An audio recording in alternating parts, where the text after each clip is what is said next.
I'd like to welcome everybody to the Burke County Board of Commissioners special called meeting for Thursday, June 16th, 2022 at 3 p.m. I'd like to say thanks to everybody for coming again. So looks like we've got a quorum today, Madam Clerk. So we have Commissioner Taylor, Commissioner Britton, Commissioner Carswell, and myself in attendance, along with our county attorney, our county manager, and assistant finance officer as well. Please, I would remind everyone to silence their mobile devices. And I would ask anyone that comes to the lectern to speak, please make sure the red light is activated so those folks at home on YouTube that are watching or will watch the recording, you can be heard. So thank you. Moving on to item number 2, approval of the agenda. Gentlemen, we've had time to review the agenda. Do we have a motion to approve the agenda as presented? Mr. Chairman, I move to approve the agenda. Thank you, Commissioner Carswell. All those in favor signify with uplifted hand. Motion carries 4-0, Madam Clerk. Moving on to item number 3, presentations. This Pet of the Month, this will be presented by our Madam Clerk, Kay Drawn.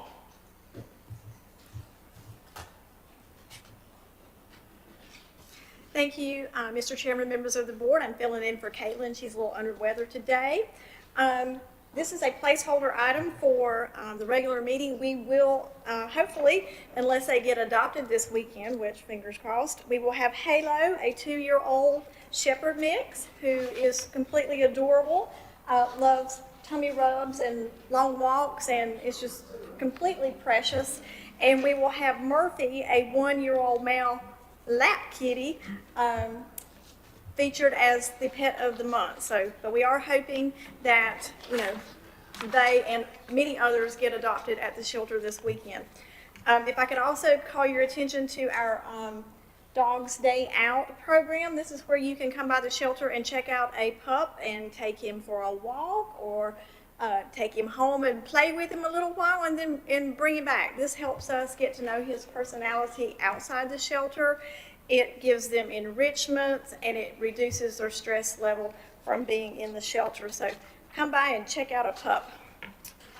I would like to call your attention. We are having a special on dogs and cats, and thankfully we have just reduced the prices a little bit further. It's now $10 for all dogs and cats that have been in our shelter for more than 2 weeks. We currently have 28 dogs and 55 cats, and more keep coming through the door. So we need to have a shelter clearance sale. So $10. That's a great deal. It includes all their shots and their all that preventive maintenance that can be very expensive if you buy it elsewhere.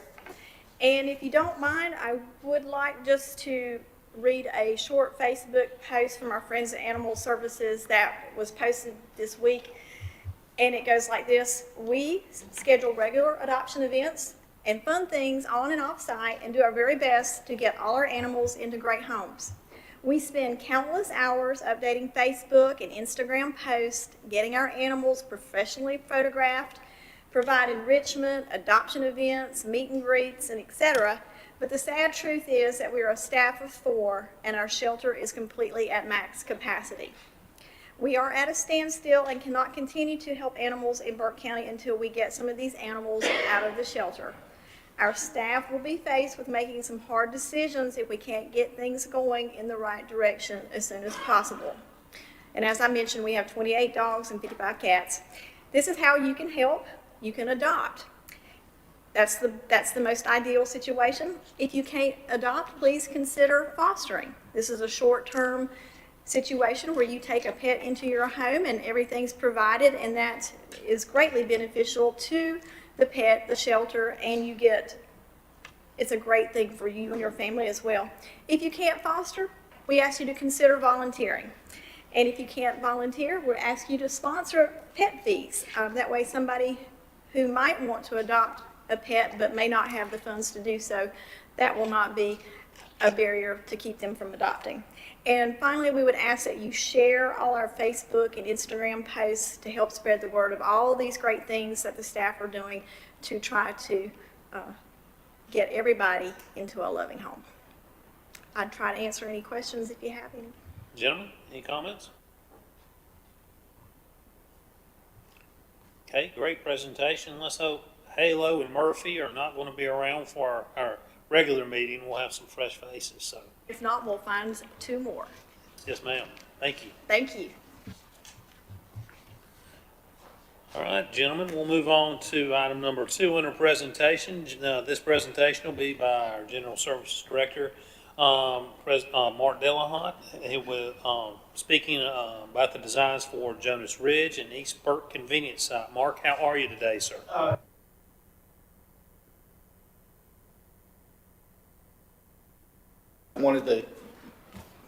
Okay, thank you. Sorry.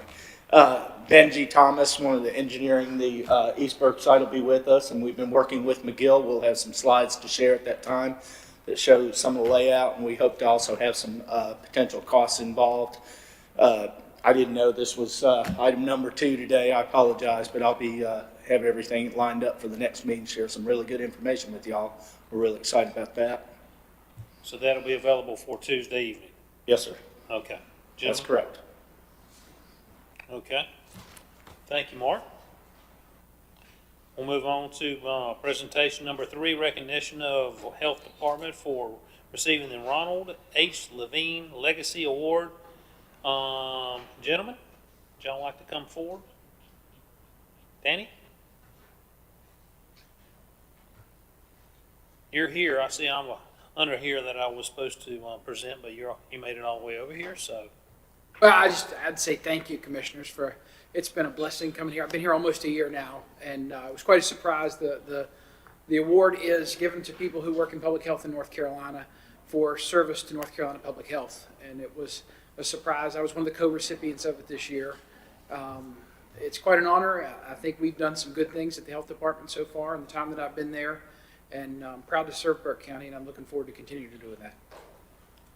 Well, an impressive achievement, I will say. Gentlemen, any questions or comments for Danny?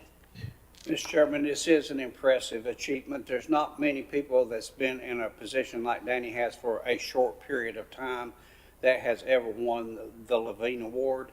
So when it came out, there was people was overly impressed with everything that Danny has done since he's arrived here in Burke County. So I don't know what else to say except for the fact that he has worked extremely hard and been recognized for his efforts in a short period of time. So we do congratulate him for that. I agree wholeheartedly with that. It's been leaps and bounds, and it's extremely impressive. And also saw one of your employees today on the front page of the paper. So y'all are doing things that I've not seen done. So congratulations. And gentlemen, do you have any other questions or comments for Danny? I would just add to that, I agree with Johnny in a short manner, but anytime one of ours is honored, so is Burke County honored, and especially this board and the citizens are honored. So we say thank you and appreciate your hard and dedicated work. Thank you, Commissioner. I appreciate all your support, the Board of Health support. We feel pretty blessed. We're at a time of change. Some things have happened there, but the front page of the paper, I think, today describes exactly the kind of change that we're moving towards, and we expect more of that, not just 1 or 2 things and go on. So we expect to be award-winning. We expect to be one of the best health departments in North Carolina. Well, you're already there or well on your way, I would say. So the spotlight is shining brightly and for all the right purposes. Thank you, sir. Thank you. Well, gentlemen, without objection, this item will remain on the agenda.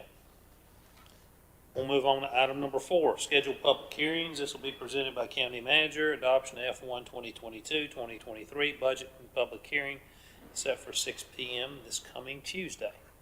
Thank you, Mr. Chairman, members of the board. As in years past, we will have the completed budget with all the changes that were asked for at our last budget workshop, as well as the budget ordinance ready for your review, public comment, and then the opportunity to vote to approve that budget. So it'll be ready, and Ms. Kay will be getting out that to you with the agenda packet. Margaret will be back Monday? Okay, yeah. Margaret's had an uncle pass away up in Pittsburgh, so she's not with us today. I'm sorry. Understand our thoughts and prayers are with her and her family during this difficult time, so let's keep her in mind. Gentlemen, any comments on this one?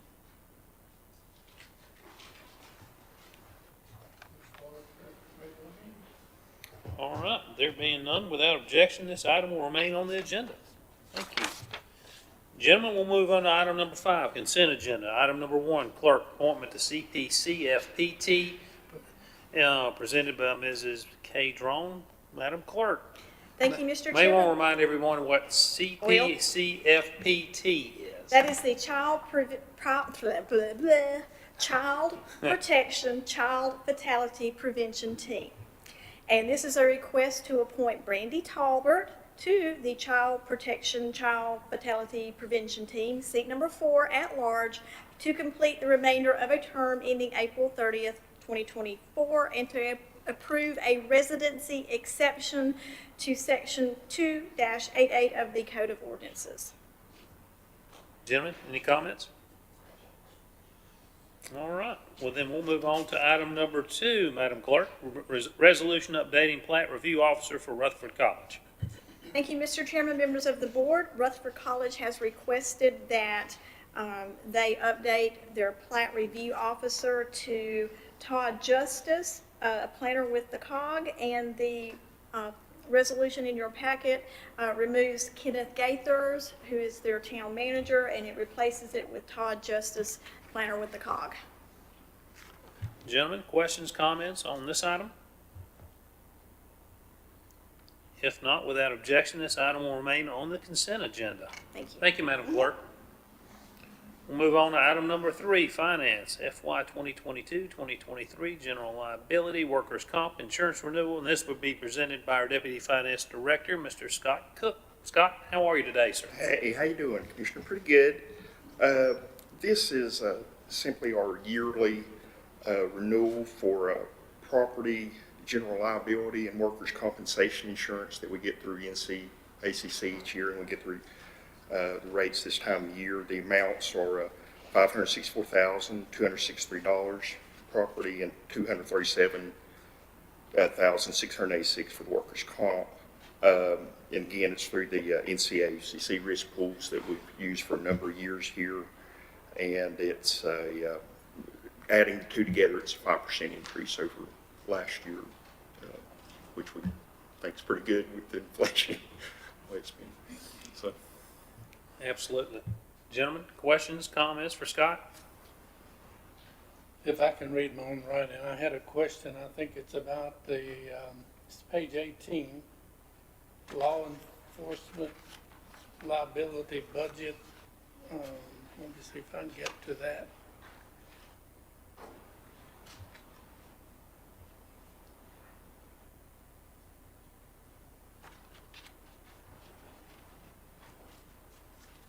Oh, yeah, the question, I see my question now. Is that paid for out of our general fund or out of the sheriff's department? do we pay the insurance out of general fund or Yeah. other? We pay it out non-departmental, which is in the general fund, but the part that we can attribute to the two enterprise funds of water and sewer and landfill, we allocate to them. Well, Margaret's not here, so I get to ask you, I knew that we would probably do the check and it'd be in a sense the same way, but it appears that budget item and a number of other ones, that one was just so much, so high.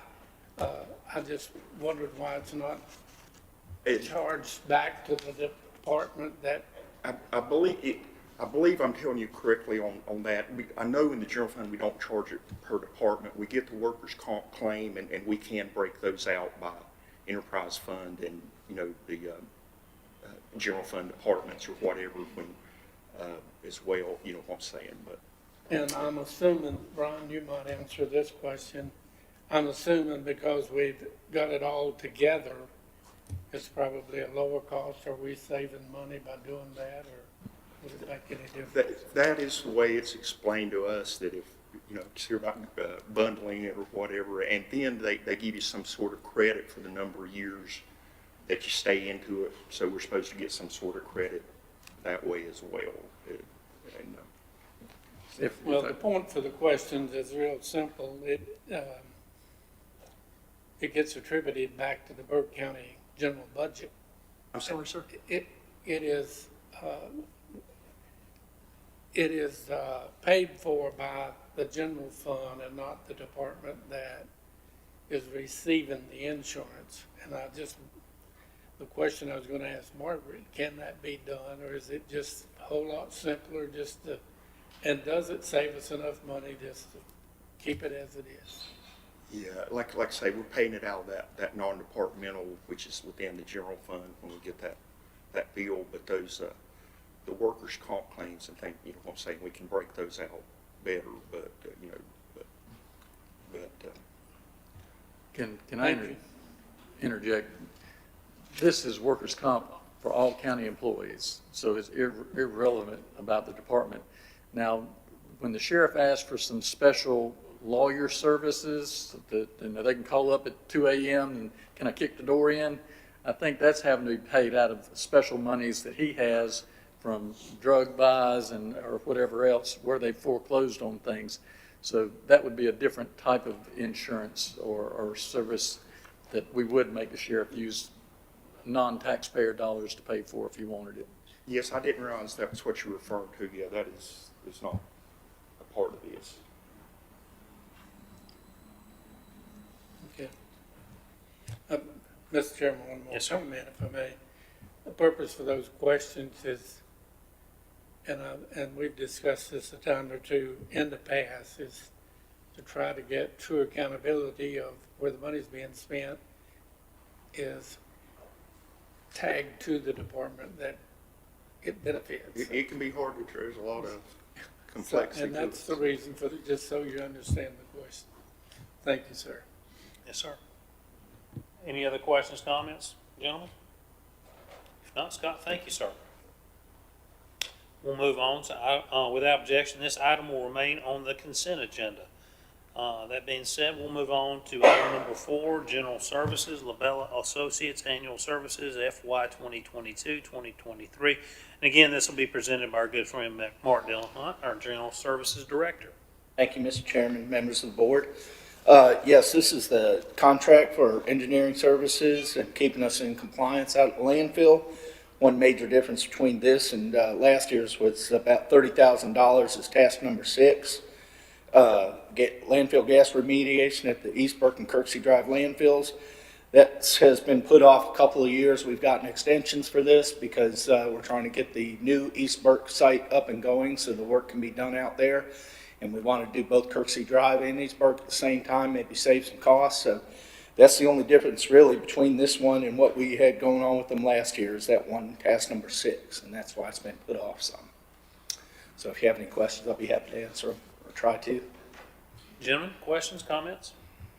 Mr. Chairman, I didn't have one, but something you said made me think of one. Since we put it off, did we have it budgeted for last year? I don't believe so. Okay. It may have been in the task, but the total amount of the contract at the end of the year was, ended up being 158. It may have been in the budget though, I'm not sure exactly. Okay, well, it's mandatory by law. Yes, sir. We don't have much choice. That's correct. Thank you. Thank you. Any other questions, comments, gentlemen? All right, without objection, this item will remain on the consent agenda. We'll move on to item number 5, renewal of janitorial service contract, again presented by Mark. Yes, this is the contract, as you know, for custodial services for all of our county buildings. I think there's actually a list of the buildings in the contract. One change between this and last year's is increase for consumer price index, and we included some regular cleaning at the courthouse. It was being done on a time basis before. We asked them to continue that and make it part of the permanent contract. So the difference between this and last year's contract is $46,000. And again, that includes the consumer price index and the additional cleaning at the courthouse to be done on a regular basis. Be happy to answer any questions. Gentlemen, you've heard Mark's presentation. Any questions or comments on this specific item? Is there opportunity to cap the increased pricing for the second and the third year? This is an annual contract, I believe, so I believe that's fixed in there. There's the renewal contract is for 3 years with the option to increase the pricing in the second and the third year. So I'm concerned as to what the second and the third year might hold. I think that either party, I understand the contract correctly, could cancel it if that increase is not satisfactory to us.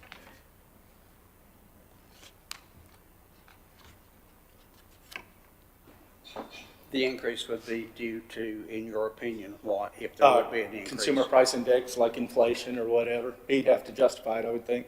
Okay. So for clarity's sake, we can opt out second Yes, year. So it's year to year basically is what we're looking at. that's correct. Okay. Any other comments, gentlemen? If it's year to year, are we going to sign 1-year contract or a 3-year I contract? believe there's an out clause in there. Would that be correct?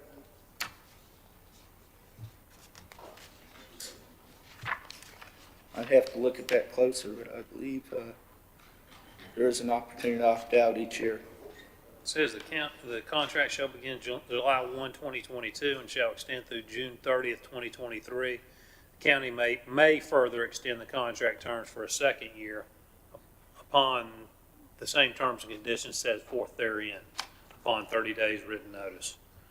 You see that, JR? So that, That would limit it to a year. The county can get out of it. We're looking at having the flexibility if we want to bid this out, keep everybody on their toes, their pencil sharp, and try to get the best service we can. That's clear. Thank you, sir. Thank you. any other questions, comments, gentlemen? All right, Mark, thank you, sir. Thank you. Without objection, this item will remain on the consent agenda. Item number 6, JCPC, removals, reappointments, and appointments to the Juvenile Crime Prevention Council. This will be presented by Kay Drawn again. You're getting your exercise. You're getting your Yes. steps in today. Yes, that's good. Miss AJ couldn't be here today. This is a request to make some reappointments, some appointments, and some removals to the JCPC. We're asking to remove Willow Conrad, Taylor Hyatt, and Doug Knight. That was seats 12, 18, and 19 respectively. We're asking to reappoint the following members for 2-year terms ending June 30th, 2024. Seat number 1, Sarah LaCroix, representing the school system. Seat 6, Katie Varnado for the mental health. Joseph Martinez for seat 9, substance abuse professional.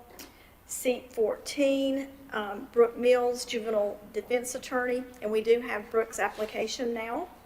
We're asking to appoint the following members to a 2-year term ending June 30th, 2024. Allie Mashburn, representing the district attorney's office.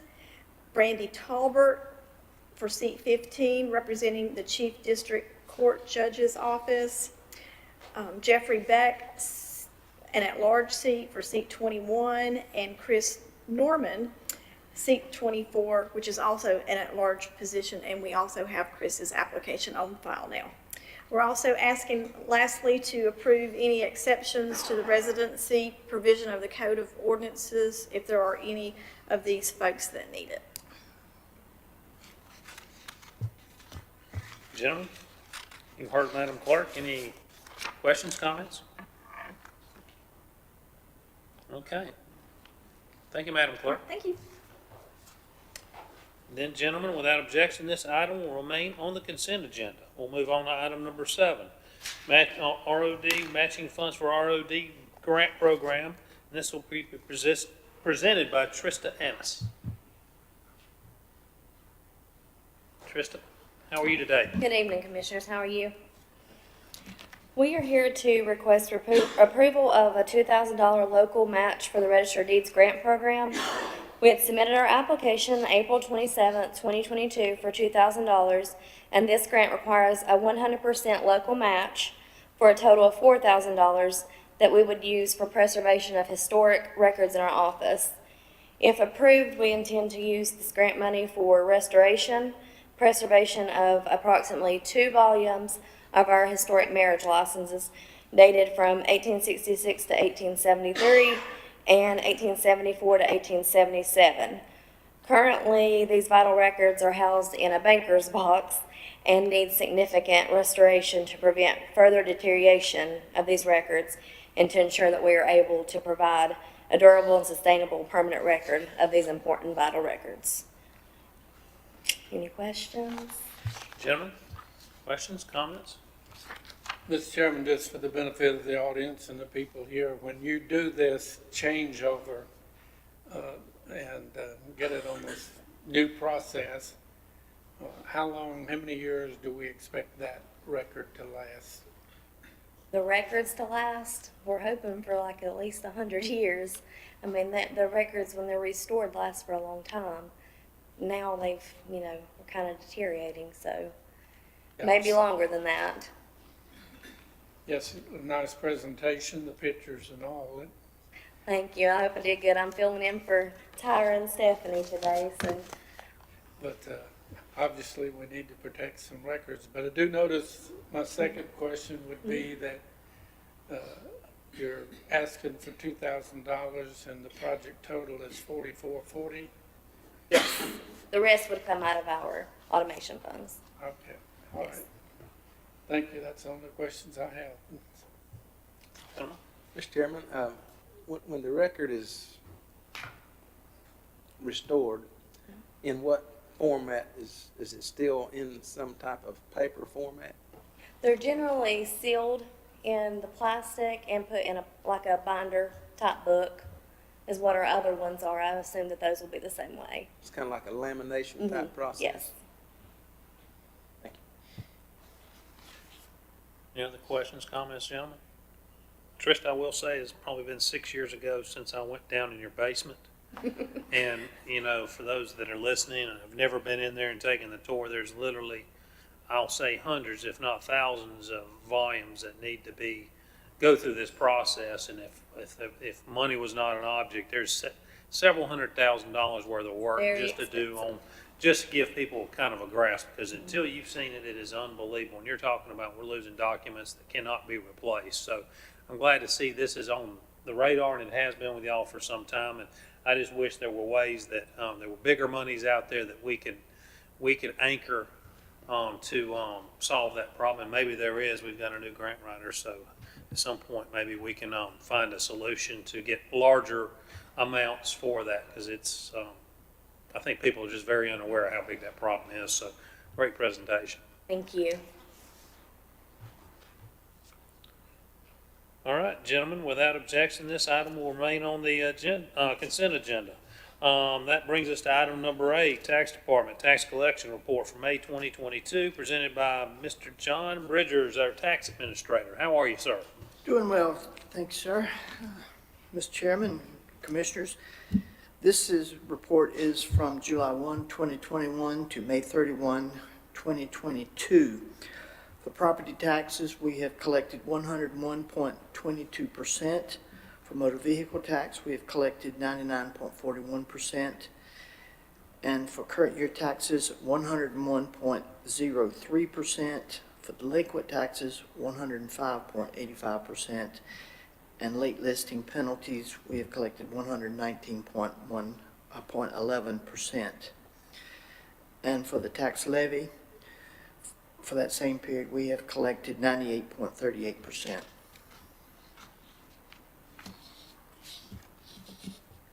Gentlemen, questions or comments on this item for John? Looks like we're gonna meet our goal for the year. We've got this month to add into it yet, so we're already over on 3 or 4 of the categories, so looks like the tax receipts is gonna be a a real win. We'll be very close if, I doubt we get the 100% on motor vehicles, so we will be very close. Thank you. Thank you, John. Without objection, this item will remain on the consent agenda, so we'll move on to release refund report for May 2022. John? For May of 2022, the net release for, excuse me, is $1,935.57. And for the vehicle tax system was $282.90. Thank you, sir. Any comments, gentlemen? If not, this item will remain on the consent agenda. Thank you, John. Thank you, sir. All right, this brings us to item number 6, items for decision. Under items for decision, item number 1, community development, abatement, and demolition order 7901 Houston Avenue. This will be presented by our deputy county manager / planning director, Mr. Alan Glines. Alan, how are you, sir? Thank you, Mr. Chairman. I see your team working in the back as well. Yeah, they'll be actually presenting. I was just going to Yes, sir. say a few words before Officer Marler presents the 2 abatement and demolition cases that you are being asked to consider. These types of processes, which entail unsafe building or minimum building standards, are worked in cooperation with code enforcement between Officer Marler and Building Inspections, Chief Building Inspector Steve Holden. When we are notified by the Fire Marshal's office after a fire or receive a complaint, such as the ones that you all often receive regarding buildings and other matters, this team works on those issues and gets to work together on that. Both of these cases have had their building safety hearing already, and so they're now before you for further action. Building cases are often resolved more quickly than code enforcement or zoning enforcement cases that are based on activities of the property owner, because these involve building and structural safety. So these 2 items will be both presented by Officer Marler and Steve Holden. Thank you.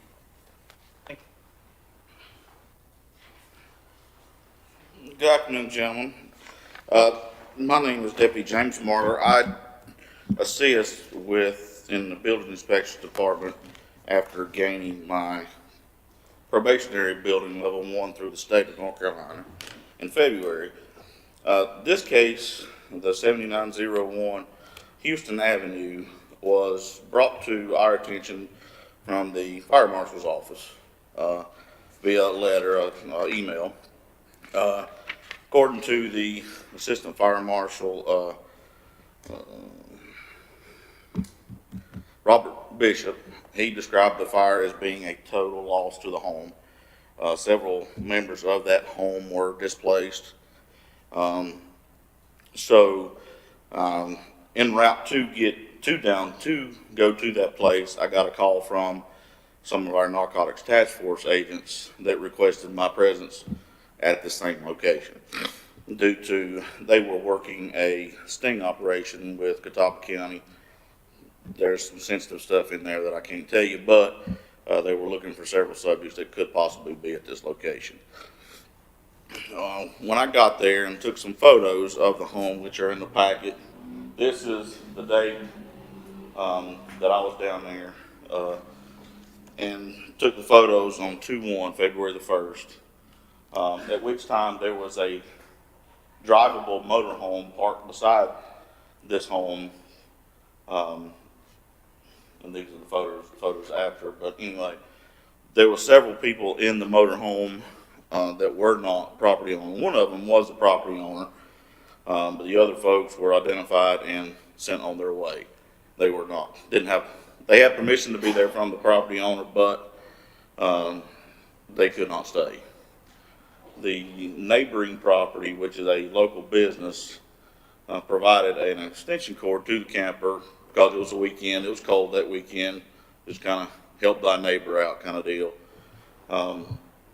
At which time I told that business they had to disconnect it, which they did. And by that day's end, the camper was removed from the property.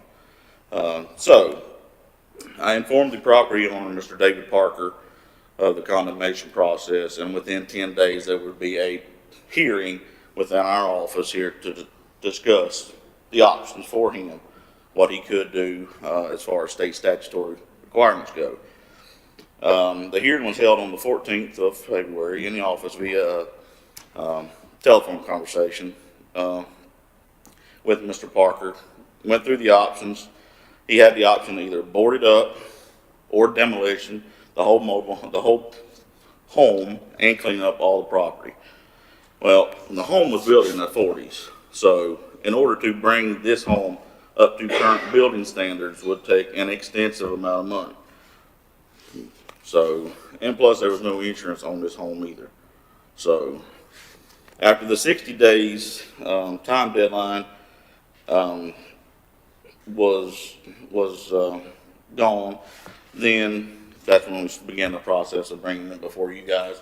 And the photos you see here are after the 60 days, what progress had been done to this home for demolition, or at least boarded up. You can see some open windows, and the basement was still completely standing in water, and a big hole in the roof. I don't know if you can see that from the photos, but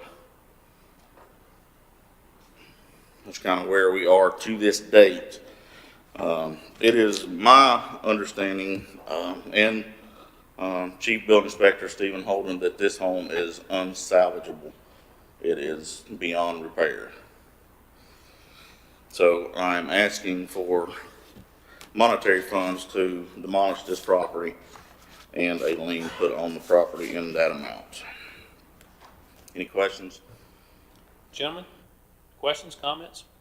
Mr. Chairman, I have a couple of, in your presentation, you said a notice was sent out to the owner Yes. and the hearing occurred, but did the owner attend the hearing? He did via a telephone conference. He did it by telephone? By telephone, yes, sir, because of health issues. And was there any interest in reclaiming or remodeling the home? He wanted to be honest with you, but he has no job, no insurance on the property to remodel or renovate or do anything. I told him I gave him 60 days to either pull a building permit to salvage it if he wanted to, which he did not, demolition permit, which he did not do. And this is the extent of what he did in the 60-day time frame from February the 14th. What is the value of that property, do you know?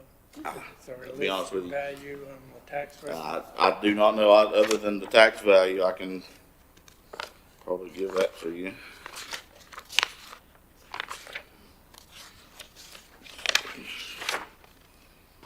I think the question would be, is the value of the home as much as the 20,000 you're requesting to destroy it, or? The property value listed on GIS is $45,582. That's for the entire property. That's including roughly 3/4 of an acre of property. State statute standard says if it's more than 50% value of the property, that it's not worth saving.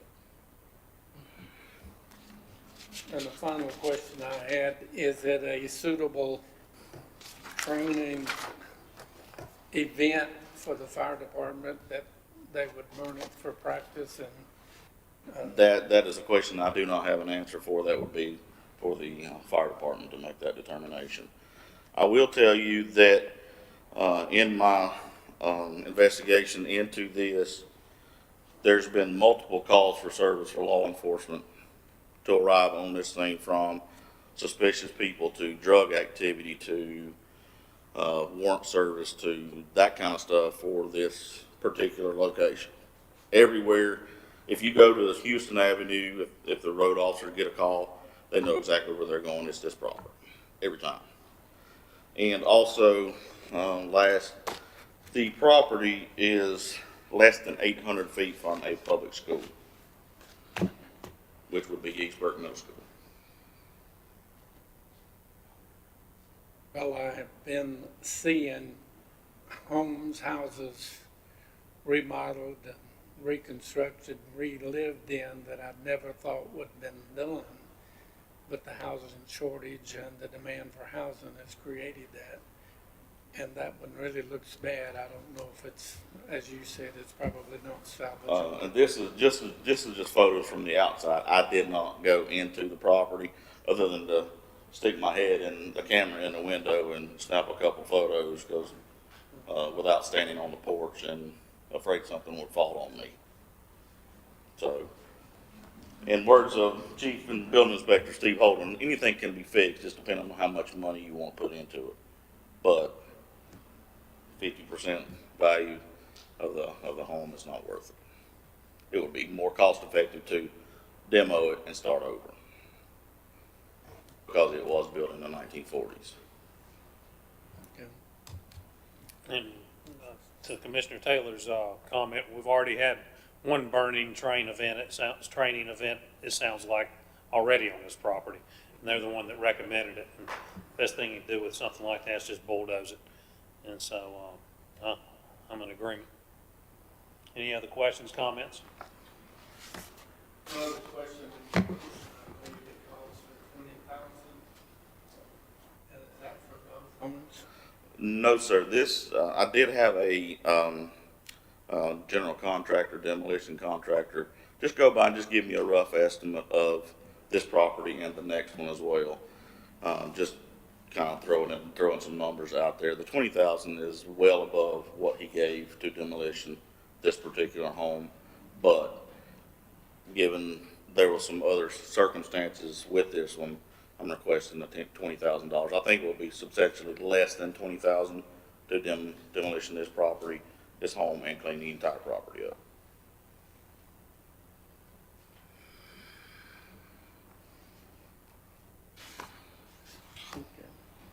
Any other questions, comments, gentlemen? All right. There being none, without objection, this item will remain under items for decision. We'll move on to abatement and demolition of 2581 Raintree Street. Go ahead and continue, James. Yes, sir. This was another one that was presented to us through the fire marshal here, Robert Bishop, through email. After investigating this, you can see the photos. This is after the fire.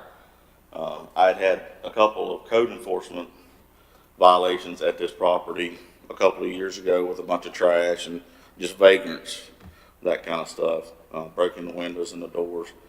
At that time, the family did step in and secure the home, but in December of last year, there was this fire that, according to the fire marshal's office, was another total loss of this split level home.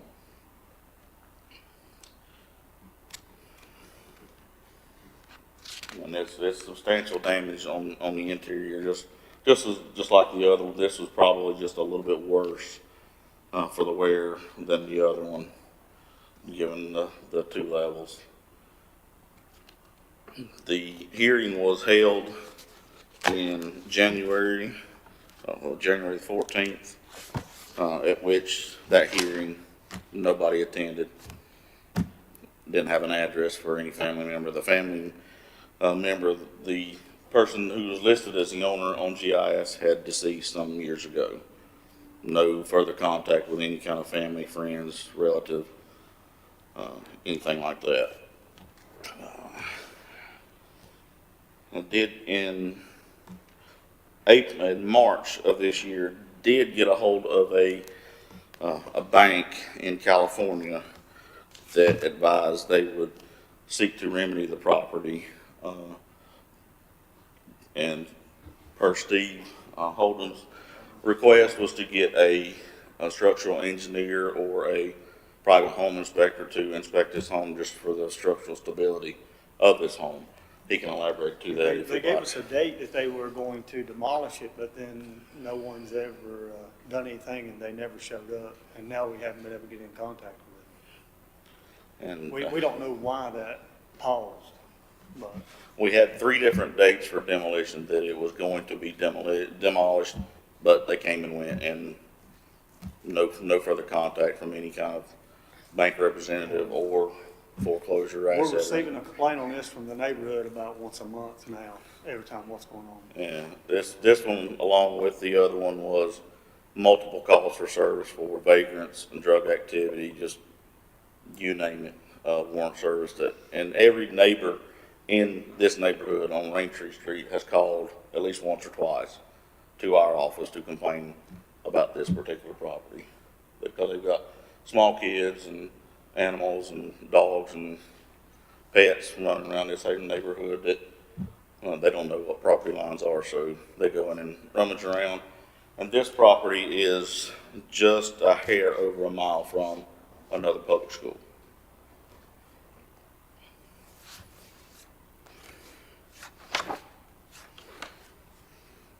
Any questions for myself or Chief Building Inspector Holden? Any questions? Well, I'd just like to reiterate that, that's a brick home, and did the insurance pay for that house, or is it? There's actually family members that live beside of it, and I went to speak with them, and it's just like they've just left it. I mean, They don't. I don't anything to do understand with exactly right now who the owner is. If Well, it's it says actually- the owner, Jimmy H. Smith, Yeah. is deceased. Several years back. But the daughters are, one's next door and one lives in Hildebrand, apparently, and I've tried to get a hold of them and actually got a hold of a niece, and Well, it says the home was damaged, badly damaged. It didn't say it was not rebuildable. You have deemed the home structure unsafe. Structurally, yeah, I've actually walked into this one and it's substantially damaged. Now, I'm saying an engineer could come in and say, yeah, we could fix this up, but it's substantially damaged, more than 50% of the value. and what's the value? And I can't remember that. We got the number in the paper. This is a rather nice home if you actually look, at the size of it. But when you go inside, it's the fire was extensive. There's no property value listed on GIS. It's just a shade over acre and an acre and a half property. It's more long We than it looked is at wide. these homes and most of them are in the 200,000 range. In the neighborhood, Yeah. yes. Yeah. And every home on that street is pretty nice, except for this. And this is in behind Evans Construction there. And Yeah. the property's still in the deceased It is. name. It is. It makes it difficult. We don't understand why there was a lien age or an actual bank, contacting saying we're gonna demolish it on these dates. But it never happened. That's the reason this one has held, we've had the complaint for a long time. Since So we December held it back last year. because we wanted them to tear it down instead of us. But that's not. And as far as you know, there is money owed on the bank to the bank. That bank agent would not divulge that information to us, whether there was still property, still money owed on this property. I don't know this gentleman, even though he's from the eastern part of the county. I am not aware of him. So as the crow flies, it's less than a half a mile from a public school. Road-wise, it's 1.16 miles road. And I know it'll please the neighbors to get this out of there. Yeah, the neighbor. And multiple officers are complaining about the same property, just every night. You know where you're going if you get a call on this particular street for vagrants or drug activity. This is it. Gentlemen, any other questions or comments? No. All right. Thank you, gentlemen. Without objection, this item will remain under items for decision. We'll move on to item number 3, Madam Clerk, appointment to Western Piedmont Community College Board of Trustees. Getting your steps in again. Thank you, Mr. Chairman, members of the board. We have 2 applicants for seat number 2 on the Western Piedmont Community College Board of Trustees, Rod Harrelson and Ryan Morgan. And so this will be on your decision item. agenda, and certainly let you know if we get any other applications on file before Tuesday. Questions, comments for Madam Clerk? If not, thank you. Without objection, this item will remain under items for decision. We'll move on to item number 4, Tax Department Amendment to Agreement to Conduct Reappraisal Reviews. And this will be presented by our good friend John Bridgers, our Tax Administrator. Thank you, Mr. Chairman. This amendment is to amend the contract that we have with Pearson Appraisal Services.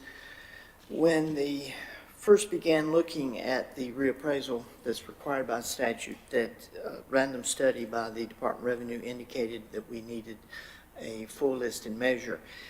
As the company got out there and started looking, we determined that that was not necessary, so that we could pull that back for a savings to the county.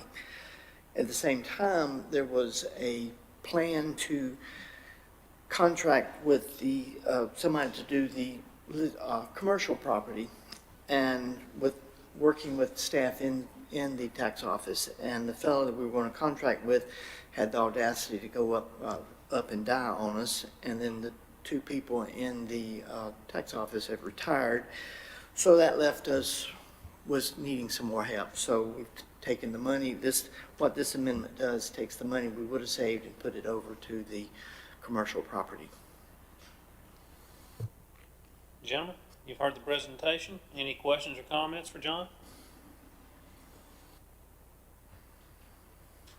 All right. Thank you, sir. Without objection, this item will remain on the items for decision. Thank you, sir. All right, gentlemen, that brings us to reports. Please submit your reports to Madam Clerk for inclusion into next Tuesday's agenda packet. Upcoming meetings, we've got quite a few things coming up on your calendar. June 21st, 6 p.m., our regular meeting. June 27th, 10 a.m., ribbon cutting, Hickory Airport. We've got the new hangar to celebrate, so that is great. We're doing it at 10 a.m. in the morning. Thankfully, it's not at 2. June 28th, the very next day, 11 a.m., UNC Health Blue Ridge, Morganton, new patient tower, the groundbreaking ceremony. So please attend that if you can. July 4th, wow, it's already here. County offices will be closed for Independence Day. July 5th will be our next pre-agenda at 3 p.m. And July 19th, our regular meeting will be at 6 p.m.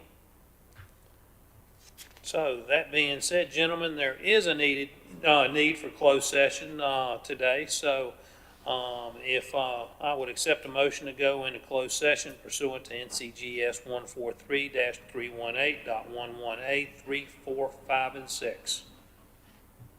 Mr. Chairman, I make a motion to go into closed session. Thank you, Commissioner Carswell. All those in favor signify with uplifted hand. Gentlemen, let's go to closed session. Do you need a break for your appointment at 4? Got 6 minutes. Okay.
Madam Clerk, we had a proper motion to come out of closed session. We are now back in open session.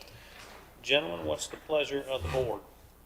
Mr. Chairman, I make a motion to approve the purchase of real property, that being 4.0 to 4.1 tract of land to be surveyed out of a larger tract that is located at 2689 DAV Drive in Morganton, PIN number 27126482884, reading number 62668, for an EMS station base 1 and appropriate up to $100,000 for the land acquisition and $20,000 for due diligence to include survey, environmental audits, and soil testing.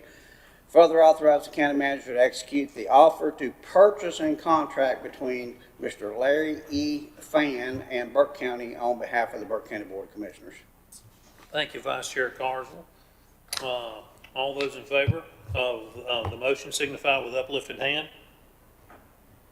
Those opposed? That's 3-1, Madam Clerk. Gentlemen, that's the end of business today. I'll accept a motion to adjourn. Thank you, Commissioner Taylor. All those in favor, say aye.